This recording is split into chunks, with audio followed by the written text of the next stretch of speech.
মানুষ সবসময় বিজেপির পক্ষে। বিধাননগরে ভোট দিতে যাচ্ছে আর ভোটটা পড়ছে, মানে ভোটটা দিতে পারছে, এর মধ্যে আকাশ পাতাল তফাৎ হয়ে যাচ্ছে। সবাই নিজের ভোটটি দিতে পারবে, তাহলে বিধাননগরীতে বিজেপিকে কেউ আটকাতে পারবে। বিধাননগরের সুরক্ষাটা খুব ভালোভাবে আপনি নজর দিন, দেখতে পারবেন পুলিশের গাফিলতি কোন কোন স্তরে আছে। ধর্মতলায় নিজের জায়গায় বসে কি ধর্ণা করছেন, কার বিরুদ্ধে ধর্ণা করছেন? উনারও অবশ্যই ধর্ণা করার রাইট আছে, তবে কিসের জন্য উনি করছেন সেটা মানুষ কিন্তু ঠিক সঠিক বুঝতে পারছে। 2021-এ ওরা তো আমাদের কর্মীদেরকে খুন করেছে, মানুষের গলায় টিপে ধরেছে। ভুয়ো ভোটার জিনিসটা যখন ধরা পড়ে গেছে উনি আতঙ্কিত। এসআইআর হয়ে গেছে, এসআইআর হচ্ছে, এসআইআর হবে, কোনো শক্তি আর বাধা দিতে পারবে। বিধাননগরে তো আমরা লোকসভায় এগিয়েছিলাম, 10,000-এর বেশি ভোটে এগিয়েছিলাম। আর গতবার বিধানসভায় 2021-এ আমরা 7,000 অ্যারাউন্ড ভোটে পিছিয়েছিলাম। যিনি আমাদের প্রার্থী হয়েছিলেন তিনি আবার তৃণমূলে ফেরত চলে গেছেন, ঘর ভাবসি।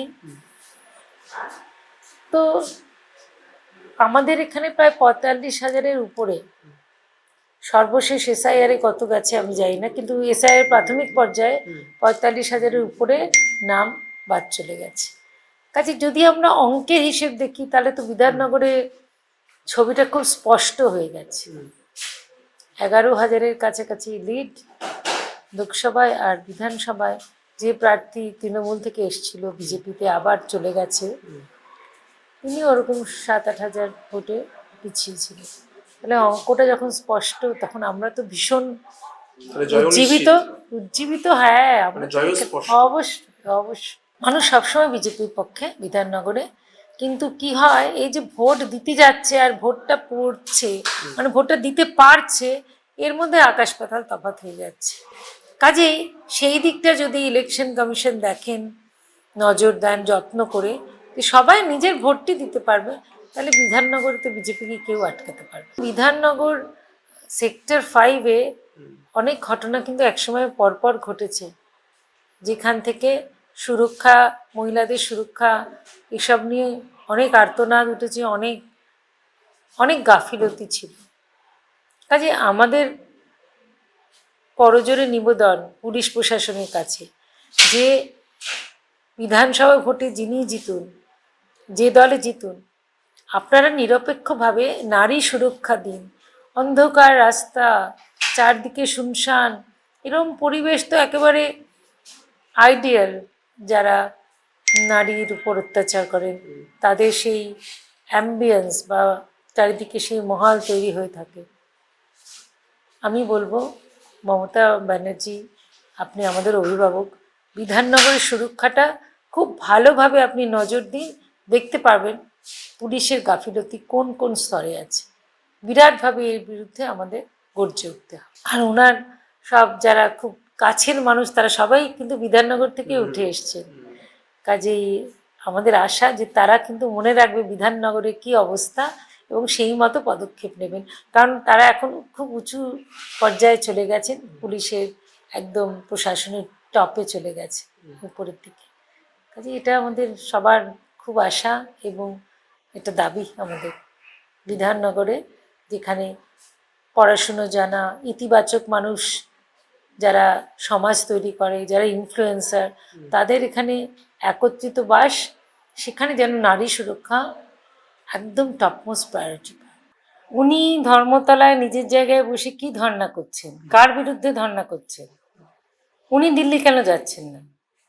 উনি তো দিল্লি গিয়ে যাদের নাম বললেন, বা ইলেকশন কমিশন অফ ইন্ডিয়া, তাদের বিরুদ্ধে ওনার যা বক্তব্য, যা নিয়ে উনি সোচ্চার হয়েছেন, যে নির্লজ্জভাবে উনি চেঁচামেচি করছেন একটা কনস্টিটিউশনাল বডির বিরুদ্ধে, নিজের মনে তথ্য প্রমাণ ছাড়া নানাবিধ বক্তব্য রাখছেন। উনিও একটি কনস্টিটিউশনাল পোস্টে আছেন, তাই এটাকে একটা প্রহসন ছাড়া কিছুই লাগছে না ধর্নাটাকে। তো যদি বা উনি ধর্না করলেন, তাহলে উনি যেমন একটি নাগরিক পশ্চিমবঙ্গের, ভারতবর্ষে, তেমনি এই যে শিক্ষকরা যারা গিয়েছেন, যারা দাবি পেশ করছেন, যারা বিক্ষোভ দেখাচ্ছেন, তারাও নাগরিক প্রত্যেকে। তাহলে এক যাত্রায় পৃথক ফল তো হতে পারে না। তাহলে ওদেরও সেই রাইট আছে, আর উনারও অবশ্যই ধর্ণা করার রাইট আছে। তবে কিসের জন্য উনি করছেন সেটা মানুষ কিন্তু ঠিক সঠিক বুঝতে পারছে না, ভীষণ কনফিউজ সবাই। তাদের যে বক্তব্য সেটার তো যথার্থতা আছে, সেটা তো বিচার করতে হবে আর তাদের কথা শুনতে হবে। তা উনি তো আমাদের সকলের ধরুন অভিভাবক, তো তারা তো তাকে বলবেই, এতে কোনো অন্যায় আমরা দেখতে পাচ্ছি না। এবার পুলিশ বা প্রশাসনের দায়িত্ব তারা কিভাবে জিনিসটা সামাল দেবেন। দেখুন, গলা টিপে দেওয়াটা তো ওদের একটা বলতে পারেন বার্থ রাইট টাইপের। কারণ গতবার 2021-এ ওরা তো আমাদের কর্মীদেরকে খুন করেছে, মানুষের গলায় টিপে ধরেছে। সেক্ষেত্রে এরকম শব্দচয়ন এগুলো তো ওদের কাছে জল ভাত, সবকিছুতেই ওনারা গলা টিপে দেন। কিন্তু প্রশ্ন হচ্ছে, যখন একটা কনস্টিটিউশনাল বডি কোনো নিয়ম কানুন আনে, সেটাতে যদি আমাদের কিছু বিরুদ্ধাচরণ করতে হয় বা আমাদের কোনো প্রতিবাদ করতে হয়, তার জন্য তো আইন আদালত আছে। উনি তো 50 বার সেখানে গেছেন, 50 বার গিয়ে গিয়ে এটাকে দেরি করার জন্য আপ্রাণ চেষ্টা করেছেন। এখন নিজেই শকাত শরীরে ডুবে মরছেন। উনি যদি প্রতিবাদ করেন সেটা হচ্ছে যথার্থ, আর অন্যরা প্রতিবাদ করলে কোনো বদনাম দেওয়া, কোনো রাজনৈতিক প্রলেপ দেওয়া, এটা তো ওনার জন্মগত, প্রথম থেকে উনি এটা করে যাচ্ছেন। কাজে এটা শুনে আর আমরা কোনো হেলদোল হয় না পশ্চিমবঙ্গবাসীর। এই কথাটা কিন্তু খুবই দুঃখজনক, কারণ আমি একজন ডাক্তার। কারণ মৃত্যু হলে অবশ্য অন্যদের মতো আমারও অত্যন্ত দুঃখিত হই আমি, কিন্তু আবার এটাও খুব জানতে ইচ্ছে করে যে কেন মানুষটা মারা গেলেন। তো যদি সত্যি উনি বিশ্বাস করতেন যে এটা এসআইআর জনিত মৃত্যু এবং সেটা তো কখনোই কাম্য নয়, তাহলে তো সেটা প্রমাণ করতে হবে, আদালতে যেতে হবে, তথ্য জোগাড় করতে হবে। কিন্তু একটি ক্ষেত্রেও আদালতে উনি যাননি, তথ্য জোগাড় করেননি। আর তুমি যেটা বললে পোস্টমর্টমে তো কোনো ক্ষেত্রেই হয়নি। তাহলে কি করে উনি এত জোর দিয়ে বলছেন যে এই মৃত্যু এসআইআরে? আমরা আবার বলছি, ওনার এরকম ছেঁদো কথা, আলপটকা কথা এবং ক্যাজুয়ালি এত গুরুগম্ভীর একটি কথা বলা একেবারে গ্রাহ্য না। তার মানে উনি জানেন, কারণ এখনো তো এসআইআরটা শেষ হয়নি, কমপ্লিট হয়নি। তাহলে উনি জেনে গেলেন যে এত লক্ষ মানুষকে মৃত দেখিয়েছি। কিভাবে জানছেন, কিভাবে বিচার করছেন, সেটা তো উনিই জানেন। কিন্তু এটা এখনো আমাদের কাছে স্পষ্ট হয়নি, এখনো প্রসেসটা চলছে, অনগোয়িং। তাই জন্য উনি বারবার সুপ্রিম কোর্টের দরজায় কড়া নেড়েছেন, নেড়ে একটা কি বলবো, যে অরাজকতা সৃষ্টি করেছেন। এসআইআরে প্রথমে বলেছেন উনি বেঁচে থাকতে, যাই হোক, প্রথমে বলেছিলেন কিছুতেই এটা হবে না, সেটা হবে না, ওয়াকাফ হবে না, সিএ হবে না, নানা কিছু উনি বেঁচে থাকতে হবে না। সেই রকম এসআইআরও সবাইকে বলেছিলেন হবে না।